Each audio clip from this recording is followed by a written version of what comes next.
Compound effect, success old school. Compound effect का सबसे challenging part है काम करते रहना एंड इफ़िशेंटली करते रहना। सक्सेस इसके पहले नहीं मिल सकता है। हमारे पूर्वज जानते थे इस चीज़ को। वो दिन भर रेडियो पे ये नहीं सुना करते थे कि 30 दिन में आप ये कर पाओगे कि वो कर पाओगे। मैं बेट लगा सकता हूँ आपसे कि वो 6 डेज अ वीक सुबह से शाम बस अपने अपने काम में ध्यान दिया करते थे। उन्हें पता था hard work, discipline and good habits यही सिंपल सीक्रेट्स है किसी भी चीज़ का। ऑथर बोलते हैं, एंड ये ऑथर बोलते हैं, मैं नहीं कुछ बोल रहा हूँ, कि ज़्यादातर न्यू जनरेशन के बच्चों को हार्ड वर्क की वैल्यू पता नहीं है। हम भूल चुके हैं स्ट्रगल की रिस्पेक्ट करना। सच तो ये है स्टैटिस्फिक्शन ने बहुत बड़ा इम्पैक्ट छोड़ा था ग्रेट एम्पायर पे, including Egyptian, Greeks, Indian, Romans, Spanish, Portuguese, French and English लोगों पे। क्यों? क्योंकि सक्सेस के बाद ही सेटिस्फेक्शन मिलती है, एंड सक्सेस हार्ड वर्क से ही आएगी, शॉर्टकट से तो नहीं। सेटिस्फेक्शन की तुलना किसी से हो ही नहीं सकती। और चलो मान भी लो सक्सेस कभी कभी हमें गलती से मिल जाती है, हेल्थ एंड वेल की सक्सेस अचीव कर लेते हैं, हो जाता है किसी तुक्के से, मेरे साथ तो हुआ है भाई। बट हम उसे सस्टेन नहीं कर पाते हैं। क्यों? क्योंकि कंफर्ट जोन वाले चाचा के कारण। देखो, कलाम साहब जितना समझदार नहीं बन सकते तो मांझी जितना मेहनती बनो। कुल मिला के ऑथर यही बोल रहे हैं। चलो स्टोरी से समझते हैं। साइंटिस्ट ने एक एक्सपेरिमेंट किया था फ्रॉग पे। एक फ्रॉग को गर्म पानी में रखा, वो फ्रॉग तुरंत जम करके चला गया। ठग लाइफ ना? नहीं, उसने हीट महसूस की इसलिए। लेकिन सेकंड एक्सपेरिमेंट में नॉर्मल पानी में सेकंड फ्रॉग को रखा, फिर वो पानी को बॉईल किया, यानी टेम्परेचर को धीरे धीरे बढ़ाया। उस फ्रॉग को महसूस ही नहीं हुआ और वो एंड में मर गया। रीज़न? Comfort zone. उसे जब तक फील हुआ कि हीट बढ़ गया है तब तक उसकी नर्व्स काम करनी बंद हो चुकी थी। अगर सक्सेस चाहिए तो हमें ग्रैंड पेरेंट्स की वर्क एथिक को रिकवर करना होगा। ऑथर अपना रियल लाइफ इंसिडेंट बताते हैं। रेस्टोरेंट खुला था ऑथर के घर के सामने सैन डिएगो में। स्टार्टिंग में रेस्टोरेंट क्लीन एंड टाइडी था। हॉस्टेज बिग स्माइल करके सबका वेलकम करते थे एंड सर्विस इम्पेकेबल यानी परफेक्ट थी। और मैनेजर बार बार अश्योर करते थे कि सब ठीक है कि नहीं।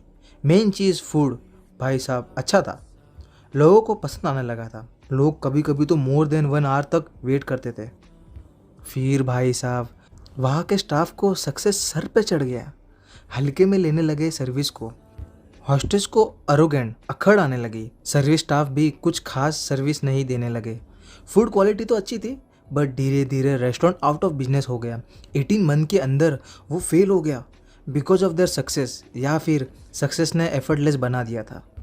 नेक्स्ट टाइम आपके साथ भी कुछ ऐसा हो तो फ्रॉग भैया को याद जरूर करना, आपको एफर्ट लगाने की याद जरूर दिलाएगा। चलिए नेक्स्ट टॉपिक पे, माइक्रोवेव मेंटालिटी। जब आप कंपाउंड इफेक्ट को समझ जाओगे आपको समझ में आने लगेगा कि इंस्टा रिजल्ट जैसे कि सक्सेस फास्ट मिल सकती है, इसमें ही अनसक्सेस के रूट छुपे हैं। फास्ट सक्सेस फास्ट फूड की तरह है, मज़ा तो आएगा बट धीरे धीरे, बट लॉन्ग टर्म के लिए डेंजर हो सकते हैं। फास्ट सक्सेस मिलना लॉटरी विनर की तरह है, 1 मिलियन में से किसी एक को मिलती है। टीवी में उस लॉटरी विनर के बारे में बताया जाता है बट उन लूज़र के बारे में नहीं बताया जाता है जो हार गए थे।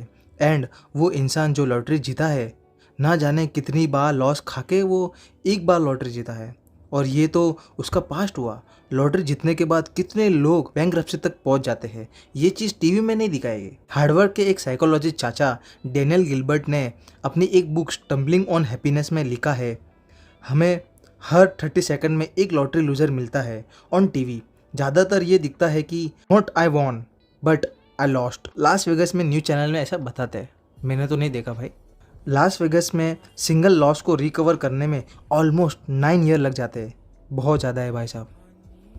जब आप कंपाउंड इफेक्ट के काम को समझ लेते हो तब आप शॉर्टकट जैसी चीज़ पे विश्वास नहीं करते हो। मानो या ना मानो, जो मेगा सक्सेसफुल एथलीट है वो खून पसीने के साथ काम करते रहते हैं एंड 10,000 आवर्स लगाया करते हैं, वो भी जल्दी सुबह उठ के। एंड वो प्रैक्टिस करते रहते हैं लोगों के क्रिटिसाइज़ के बाद भी कभी कभी गुस्सा, frustration, failure, loneliness, hard work and disappointment, ये सब मिक्स फीलिंग को सहन करने के बाद नंबर 1 बनते हैं। इसमें आपको शॉर्टकट दिखा कहीं? By the end of the book या पहले ऑथर ये समझाना चाहते हैं कि आपको सक्सेस के टाइम कंटिन्यूम ऑफ ऑर्डिनरी या अनसेक्सी या अनएक्साइटिंग एंड कुछ डिफ़िकल्टी डेली डिसिप्लिन से फेस करना होगा। ये सब चीज़ के बावजूद कंपाउंडिंग होती रहेगी over period of time. Compound effect हमेशा काम करता है, आइदर आप उस पर ध्यान दो या नहीं दो, काम तो करेगी ही। गुड हैबिट्स या बैड हैबिट्स आपको कंपाउंडिंग कहीं ना कहीं पहुंचाएगी। क्या आपको कुछ समझा? नहीं तो सॉरी, हाँ तो थैंक्स। नेक्स्ट चैप्टर में और डिटेल में समझाऊंगा। एंड कॉन्ग्रेचुलेसन गाइस, हमने फर्स्ट चैप्टर कंप्लीट कर दिया। नेक्स्ट चैप्टर में मिलते हैं। Thank you.